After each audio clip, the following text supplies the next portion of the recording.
several high-profile cases, often on his own. Yeah. And the one that seems to stand out is in his early days of activism when he actually chained himself outside the Vigilance House along Harambee Avenue to protest police excess. Yeah, Police excess in the country. But then that if you check it, that picture of Omtatah online, it's prolific, man. That's legendary. However, we know very well that the brother has won won many battles, but can he win the presidency? So that's the question. If Kenyans just open up their minds and their eyes, because this guy has done everything for us, Kev. We've seen all the things that he's done. Yeah. From the times he was chaining himself to the parliament places, he's been kidnapped, he's been brutally assaulted. They call him Mtetezi wa Wanyonge. Mtetezi wa Wanyonge. This guy had almost 8 teeth plucked from his mouth. What? Almost, yes. Yeah, they took out his teeth. He didn't have his real teeth. He didn't have his real teeth right now. This guy has literally fought for us and done things that we would never do. I agree, man. You know, so I feel like if guys are really sober and they want some change in this country, definitely Omtatah is the way to go. But you guys, just because you've been winning court cases doesn't mean you can be a leader of men, bro. We've not said just because you've been leading court cases. This guy has a blueprint. He has a plan for this country. What plan? If you listen to the things that he says, especially about corruption, you know, our main issue is corruption. JP, I just asked, bro, just because you've been going to court, you've been winning court cases, doesn't mean you can be a leader of men. I believe he can be a leader. When I say men, I mean also women, guys. Let me just tell you something he's fought against. Like, he's challenged the, SHIF, Social Health Insurance Fund. He challenged this Affordable Housing Act petition. He challenged, he went against, corruption in this country. Some of the main problems that are actually affecting each one of us. And for you to see someone who's actually standing up for the Kenyan people and speaking for them, go on. Go do it. I've seen some of the plans, guys. Some of the plans that he's outlined for the country if he wins the presidency. Number one, constitutionalism and the rule of law. Yes, he says the law must apply to everybody and in all transactions. Physical discipline.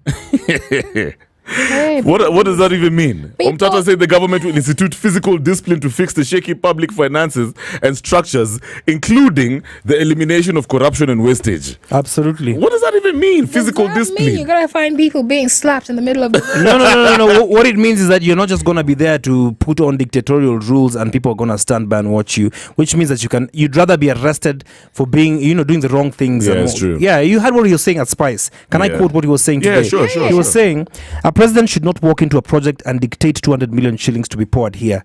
Is it in the budget? Question. The budget must be restored as the primary tool of governance in the country.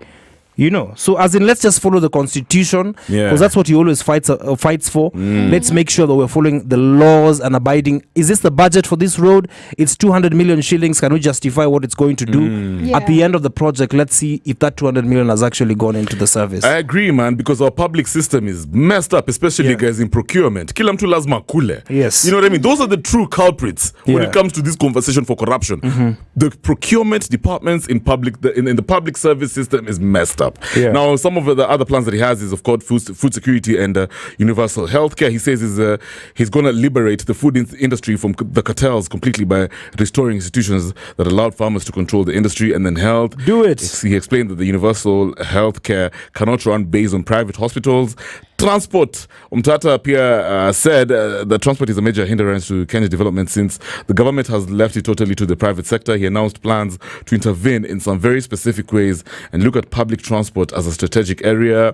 That's pretty much some of his major plans for the country if at all he wins the presidency. Is that possible? Guys, able talk to us on the hashtag After Hours on Spice. You know what?